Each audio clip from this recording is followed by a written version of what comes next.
There will be times when you want to avert your gaze, but an uncomfortable fascination keeps you in its thrall.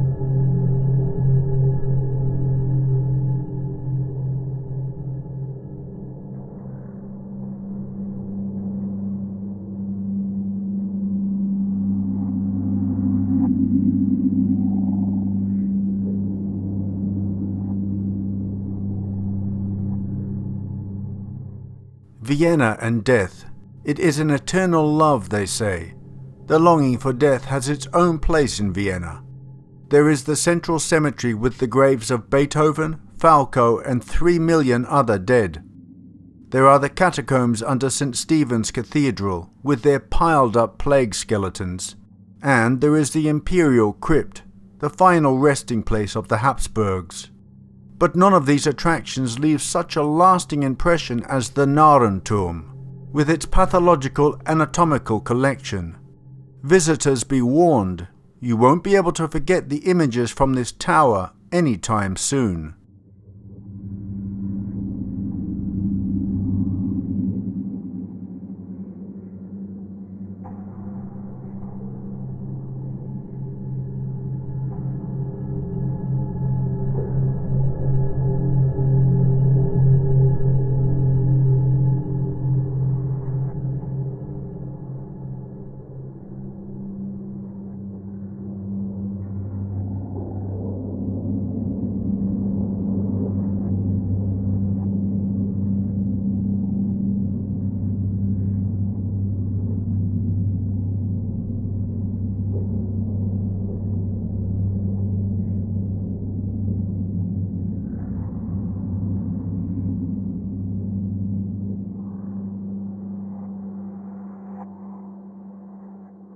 A building for the care of the insane.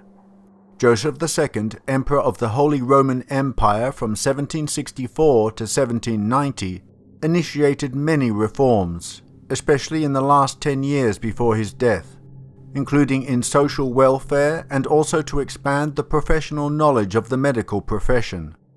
On his personal orders, the Vienna Great Poorhouse was converted into a general hospital in 1783. Also at that time, he arranged for an insane asylum to be built on the same site. This circular building was quickly called the Fool's Tower. The common colloquial term Gugelhupf for insane asylums or psychiatric clinics, which is common in Vienna, is derived from this.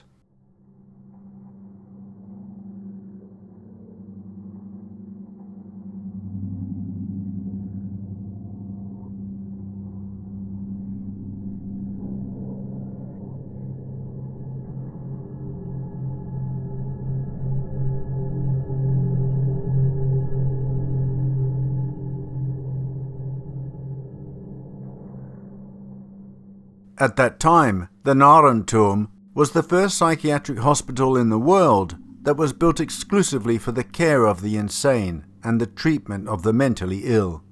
Joseph II actually wanted to pull the mentally ill out of abject poverty, and he had a clear idea which inmates would be housed. Those who cause harm or disgust, crazy and cancerous people, or people afflicted with such harm who must be removed from general society and from the eyes of its people.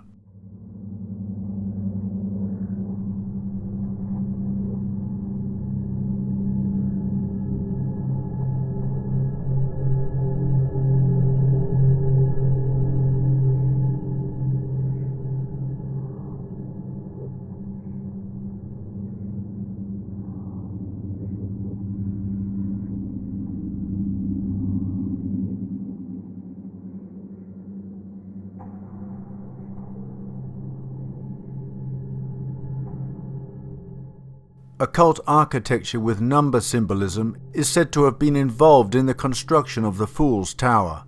It has 5 floors, and it is said that Emperor Joseph II personally ensured that there were 5 when planning the building, because he was said to have had a strong interest in alchemy. The number 5 is considered a metaphor for the quintessence of alchemy, from which the philosopher's stone is made. The scholars of the Middle Ages believed it to be ether, the substance above the sphere of fire, and of which the human soul was made. The Emperor is said to have carried out secret alchemical experiments under the roof of the Fool's Tower. The round building was intended to look modern, but it was also based on numbers from ancient astrology. 28 cells per floor probably referred to the lunar month of around 28 days. It was believed that mental illness had something to do with the moon's influence, which is also evidenced by the English term lunatics for mad people.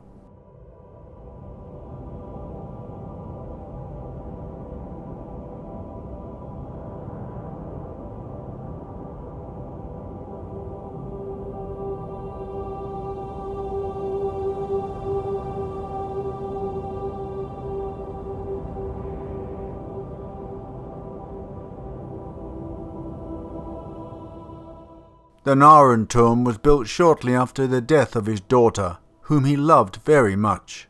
She died when she was still a child. His 2 wives had died some years previously. He never really got over this death throughout his life. Joseph II was probably a Freemason, and his ideals also reflected this. The goal for admission into the lodge should be part of the healing process. Kabbalah was also very important at that time, and he was clearly very interested in it. In the Kabbalah, 28 is the number for God who heals the sick. He not only healed himself, but also tried to make healing possible for others.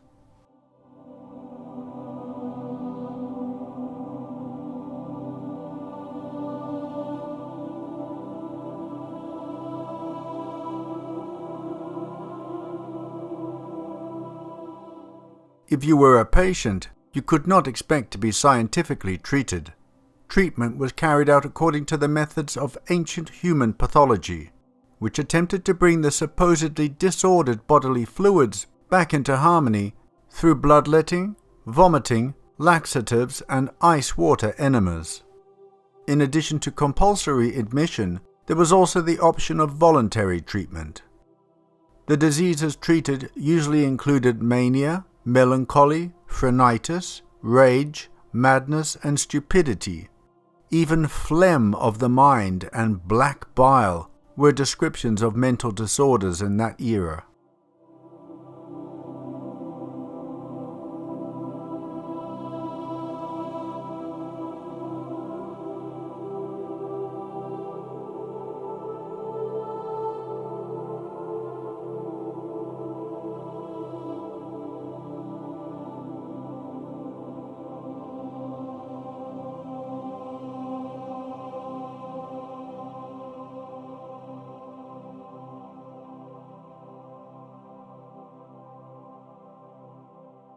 A large proportion of the unfortunate people imprisoned here were soldiers. Many were not locked in the cells, but could walk around in the corridors. Some, though, were sadly restrained in chains attached to the walls of their cells. Since the Middle Ages, there had been a small room in front of the fish fountain at the Fish Fountain House in Vienna, in which insane people would be locked up. In front of it there were additional cages in which troublemakers, drunkards, prostitutes, magicians, fools, and fortune-tellers could be held. These people had to remain there for the amusement of the people of Vienna. Trapped here, they were exposed to laughter and ridicule.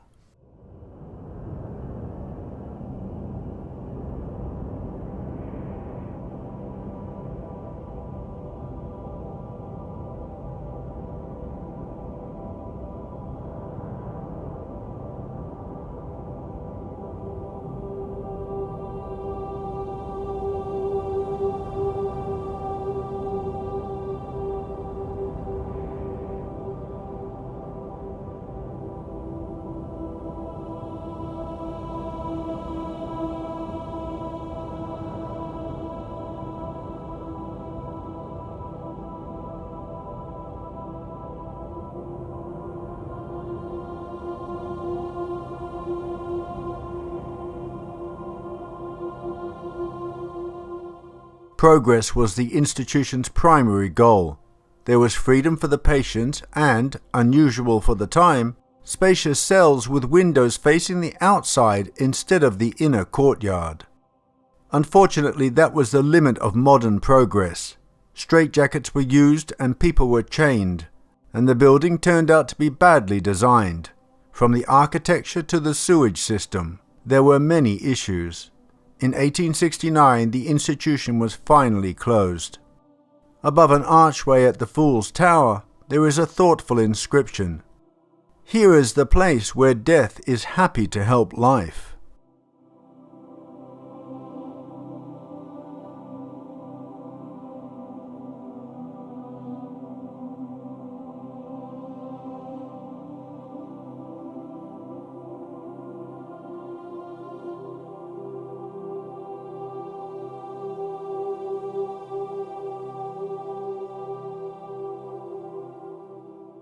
Specimens from the sensitive collection were deemed too disturbing for the everyday soul to gaze upon, and so were moved to the upper floor.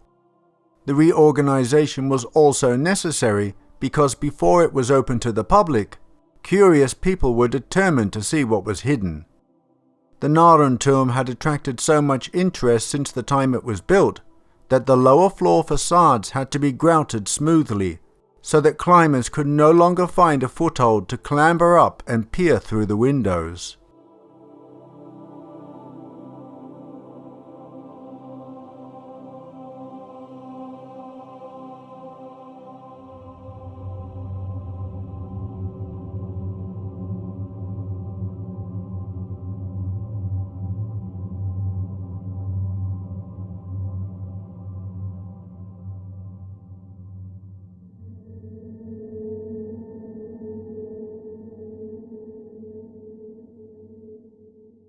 The Narrenturm is now considered a medical museum with the world's largest collection of 50,000 exhibits of diseased or disfigured human body parts and organs. On display are organs, so-called wet preparations, and skeletons, as well as around 6,000 casts and wax models with depictions of diseases which were taken directly from the patients or their corpses. As early as 1795, the health officer of the Austrian government issued an order requiring all doctors in the general hospital to store unusual medical cases and diseased organs in spirits.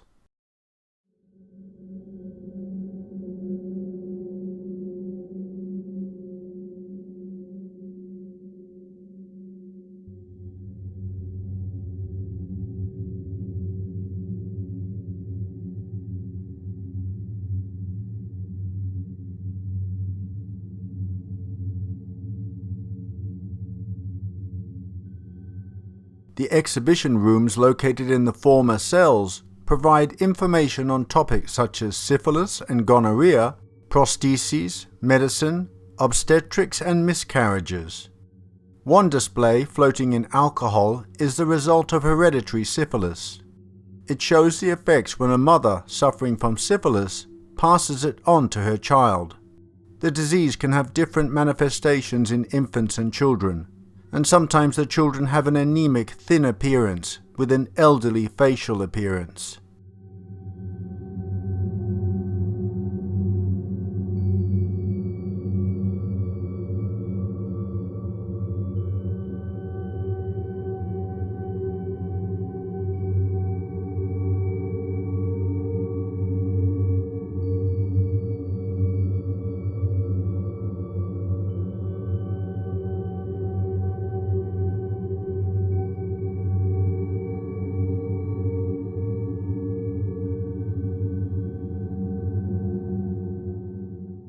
It is impossible to visit the museum without being confronted with your own fears of illness and death.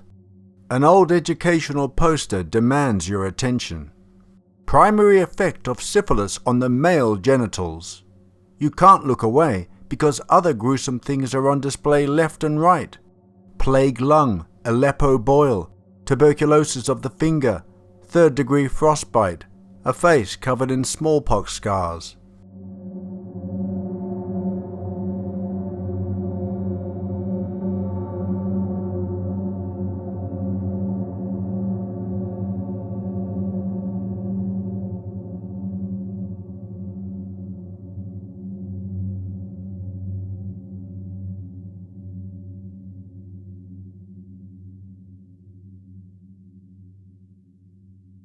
On the other hand, the impressive wet preparation of the Devil of Cornberg shows how closely the lack of medical knowledge and religious belief were intertwined. The Cornberg devil is a premature and miscarried child that was attributed to the mother's mistake during her pregnancy. While praying in the church, she looked at the depiction of Satan being killed by the Archangel Michael. This apparently caused a miscarriage, the result of which is now on display as a religious warning.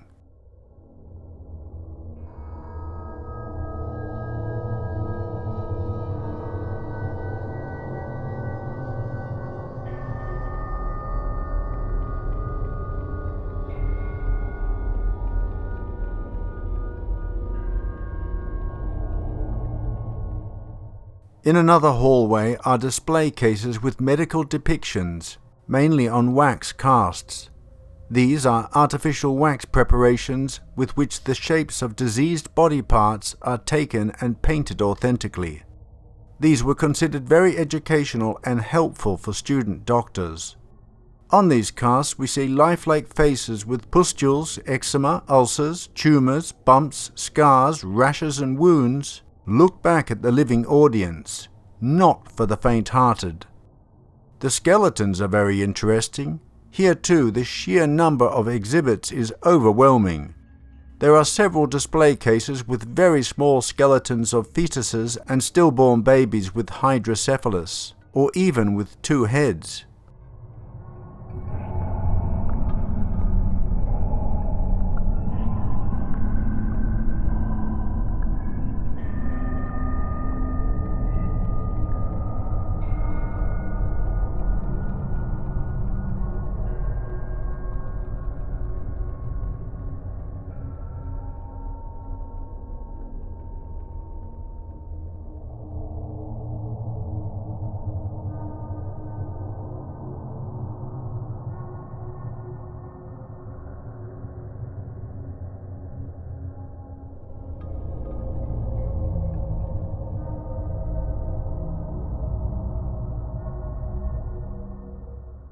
Also on display is the skull of a crew member of the Austrian Navy's first circumnavigation of the world in 1858.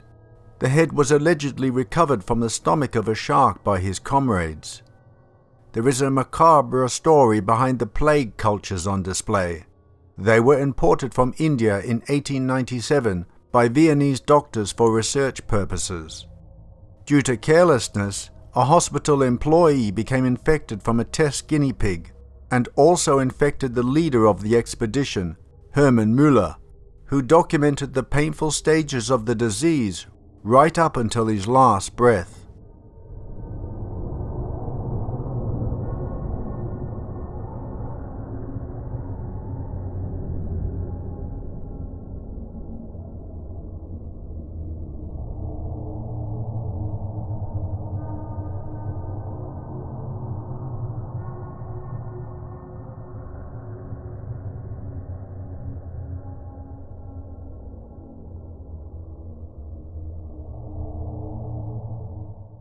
One of the oldest exhibits is the taxidermy preparation of a 4-year-old girl who died of a skin infection in 1750, as well as the leg and pelvic bones of an 8-foot-tall Turkish man who took part in the siege of Vienna in 1683.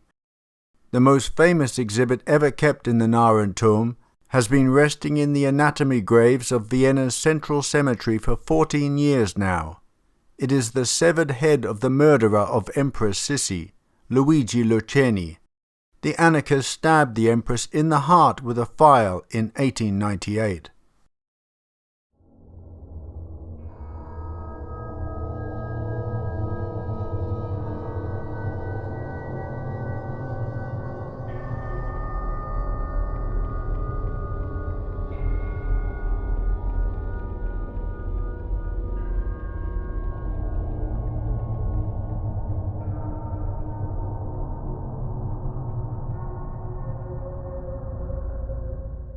The guides and supervisory staff are currently the best trained people in Austria when it comes to dealing with fainting tourists.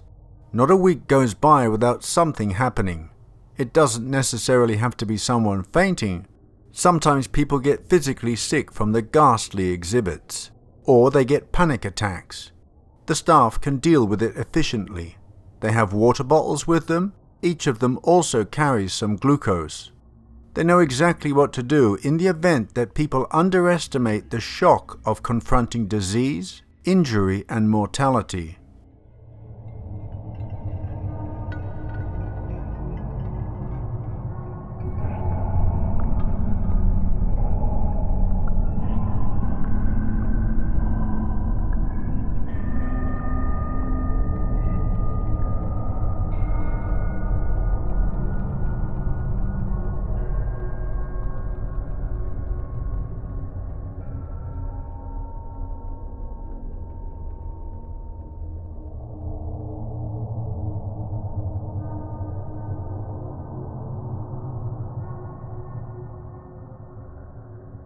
The wet preparations are not generally accessible, only after an appointment being made. We always have in the back of our minds that these exhibits were once living human beings, explains the manager of the collection. Hands are extremely unnerving because you constantly look at your hands, and every hand is individual, he says. I say to everyone, please be prepared for it.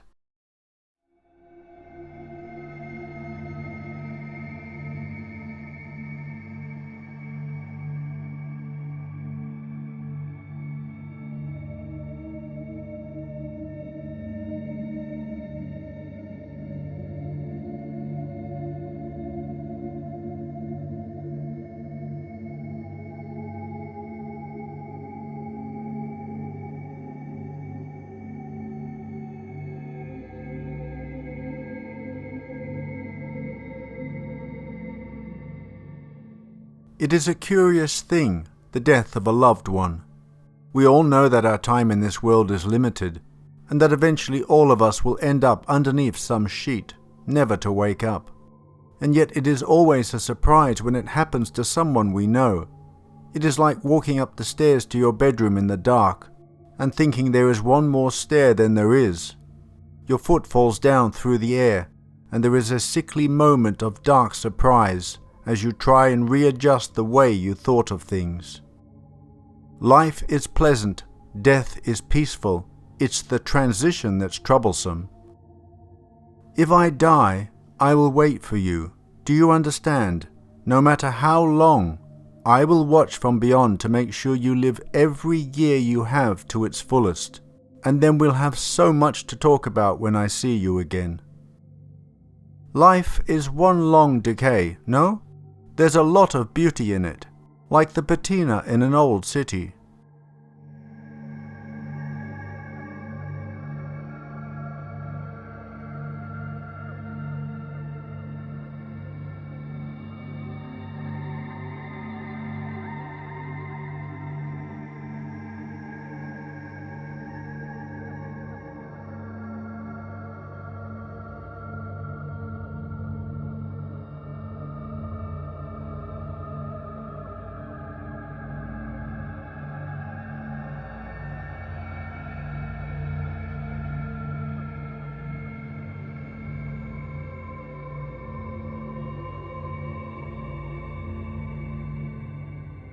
Well, my dears, would you spend the night alone in the Narrenturm with only a candle, confronted by death, deformity and disease? It would be quite unsettling, I would imagine, to walk through there at night alone with just a candle. I don't even think the bravest soul would escape emotionally unscathed. It would be quite confronting. They actually should do night tours there. I bet that would be a spectacular success. Could you imagine being treated for phlegm of the mind back in the old days with an ice water enema? Oh my goodness. No ice water enemas, please. You know, when I was looking at these images, I had a memory of my school days. It was an old Victorian school, and we had biology lessons, and they had a lab there full of these jars of specimens which were really ancient. They were so old that the solution had sort of evaporated and the tissue was crumbling off the specimens. It really looked horrible. I'll never forget that. The images are stuck in my mind. Although I do not recall any human organs, there was lots of animals, dissected animals, etc. Nevertheless, quite gruesome. Do you have any memories of your biology lessons? I also have a memory of when I was about 15, every pupil of that age were allowed to go on a week's work experience in their preferred field. And most of the kids were just choosing banal jobs like a carpenter or a cabinet maker or a painter. And I opted to work in the taxidermy department of a Northern England museum. I mean, obviously I wasn't going to make a career out of taxidermy, but I thought, what the hell, if I get a choice to go somewhere interesting, I'll go to the museum. I loved going to the museum as a kid, so I thought that would be the perfect place to spend the week behind the scenes, so to speak. And what a great experience that was, because you got to work behind the exhibit walls, and this museum was also very old, and it had all these secret passageways which could be accessed through hidden doorways in the actual exhibit areas. And behind the scenes were all the older specimens which were no longer on display, plus all the departments that were connected to the museum, mine being the taxidermy department. And what a wonderful, the head of the department, what a wonderful man. He passed away several years ago. What a gentle man and full of humor. All of the staff treated me very kindly. But I do remember the old exhibits from Victorian times that were no longer suitable for exhibition merely because they had become moth-eaten and threadbare. That was quite unique to see that. And they even had a whole roof area just full of them, full of these old taxidermy specimens. And there was some department, I don't remember what it was, but I was invited by this kind lady who was head of that department to come and look at some very special items that they had there.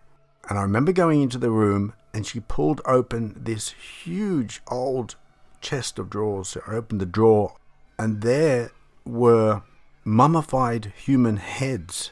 And she said, pick them up and have a look at them. So there was 3 of these heads. I picked them up and they had tattoos all over the face. All over the face. They were full size. They weren't shrunken heads. They were full-sized heads. She explained to me that, do you see a difference? And I said, well, yes. I said, one of the head looks European, whereas the other ones look to be a South Pacific sort of race. And she said, that's correct. She goes, the 2 heads that you identified as South Pacific were actually the New Zealand Maoris. And this smaller head was of a European that they had obviously captured and had accepted into their tribe.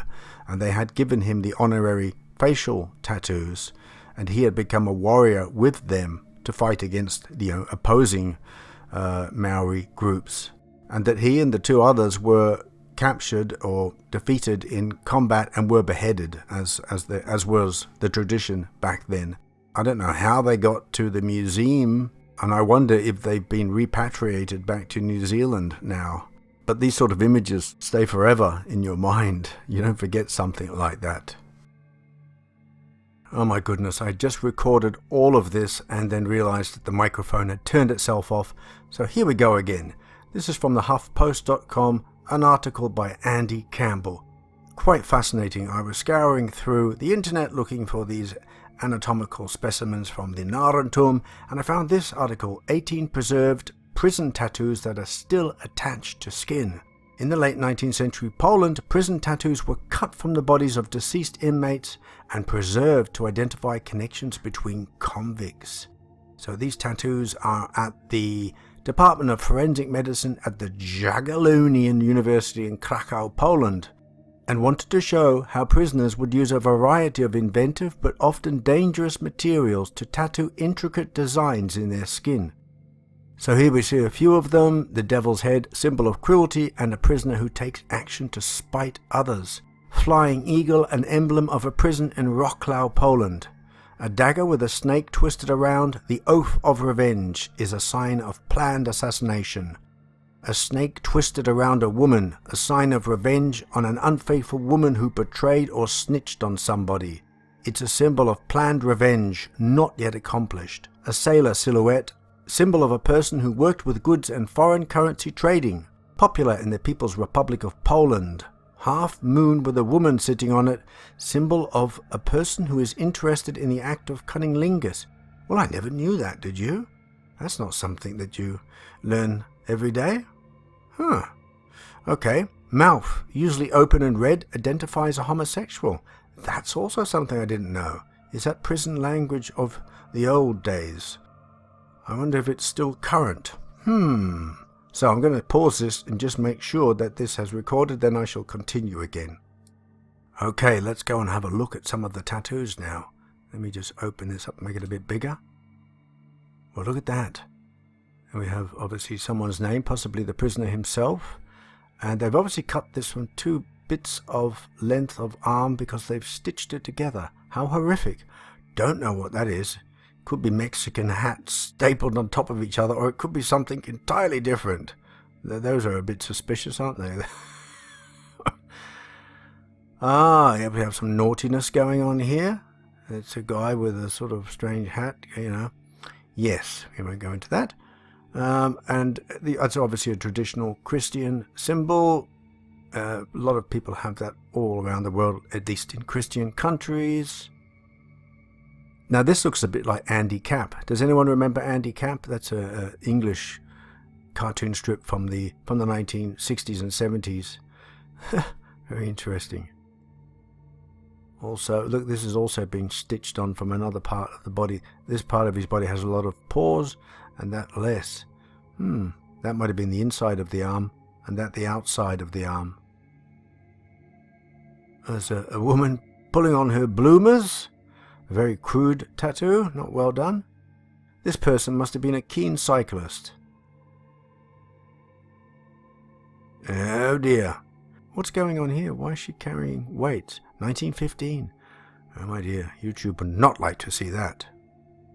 So there's the symbol of the open lips upside down. Oh, maybe they just took the skin upside down. Yeah. So that's a sign of homosexuality, apparently. 1875. Well, maybe that's the date of birth. 1875, they said 19th century. Not all of them are 19th century, though, are they? Because one of them said 1915. Well, this is quite sad. It's a 1930s couple, possibly the prisoner himself, with his wife or girlfriend. And obviously they're no longer alive. Well, he's definitely not, because his skin is floating in formaldehyde.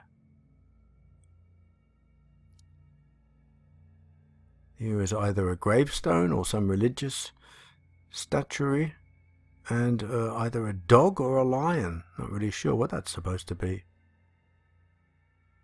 Here we go again. Look at that, the formaldehyde has evaporated, so that'll start rotting eventually. I guess the fumes inside are keeping it preserved. This must have been some famous Polish general. I have a very 1930s hat there, the woman. Well. Now this is obviously a prisoner's fantasy.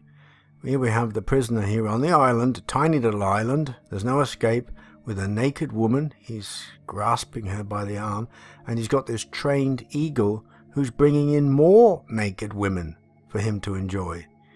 That's definitely a cell fantasy, being stuck in your cell. What a strange tattoo. Very weird. Well, now he is actually trapped in this jar. No, well, not he, but his skin. That is really weird. And here we have a train. I think it's a train. There's smoke coming from the stack. And some Polish writing with an anchor. This possibly, or most probably, was a sailor. And a mermaid. Boo.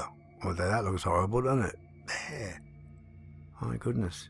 Well, wasn't that fascinating? I've never seen anything quite like that before. Well, I did see some images from the Nazi Holocaust, from the concentration camps where they had removed the skin of the victims there and made them into lampshades and other articles. Very terrible. Just want to reiterate that these tattoos in the jar are not from Holocaust victims, but are from Polish prisoners from early 1900s, late 19th century. I'm guessing that the prisoners also didn't give their permission to have their tattoos removed from their body. I don't know whether being a prisoner at that time meant you had to leave your body to science, whether you liked it or not. I don't know what the case is there. Anyway, before I go, it is mentioned during this presentation about Empress Sissy and the person who assassinated her, whose head was in the Narrenturm.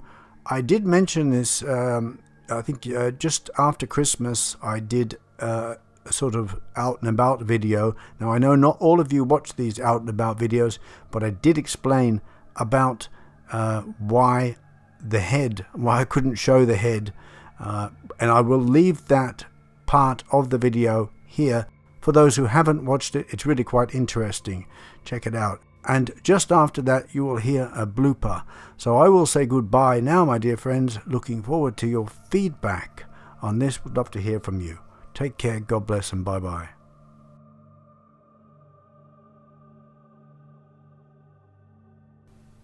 So this little cabinet here is detailing the assassination. You see he stabbed her with his sharpened file. But she just thought he had pushed her. She didn't realize he had actually penetrated her heart. It went through her heart. But didn't kill her instantly, as I said before. There you can see the weapon there. And that's the assassin. This is this Italian anarchist. So apparently he originally wanted to assassinate the Duke of Orleans and couldn't find him or couldn't get to him, so he found out that she was staying in Geneva and decided to go for her instead. As I say, you can read the full story on Wikipedia and other sites for his motives. After he was arrested, he thought he was going to be executed. That's what he wanted. But Geneva had abolished the death penalty, so he demanded to be tried in Lucerne. They refused and he was sentenced to life. He tried to commit suicide in prison with the sharpened key of a sardine tin. That didn't work, and instead he hanged himself in 1910. So that was the end of him. Well, that was the end of most of him, but apparently they weren't satisfied with just burying him, so they cut his head off and popped it into a jar of formaldehyde, where it languished for decades in Switzerland. Apparently the eyes were opened and the mouth revealing the teeth, so it must have been quite a freaky sight. Then in 1985 it was handed over to a museum in Vienna, and they put it on display until the year 2000, when they thought it only right and proper to give it a burial. So his head, without the rest of his body, is now buried in the Central Cemetery in Vienna. Well, I couldn't find an image of the head in formaldehyde, and I'm sure there are some, seeing as it was floating around until the year 2000, but I couldn't find one. I looked on many different websites, couldn't find one. I would have loved to have annoyed the pearl clutchers at YouTube with that. And so the lunacy continues. No doubt they have classified his head to come under the data protection laws. And so we'll have to imagine this beautifully gruesome image is Sissy holding the head of the person who dispatched her from the physical plane prematurely. And on that note, my dear, onwards we go. A face covered in smallpox. A face covered in small spots. A face covered in small spots. Oh dear. Okay, recover and continue. A face covered in smallpox. Oh no. A face covered in smallpox scars. Woohoo!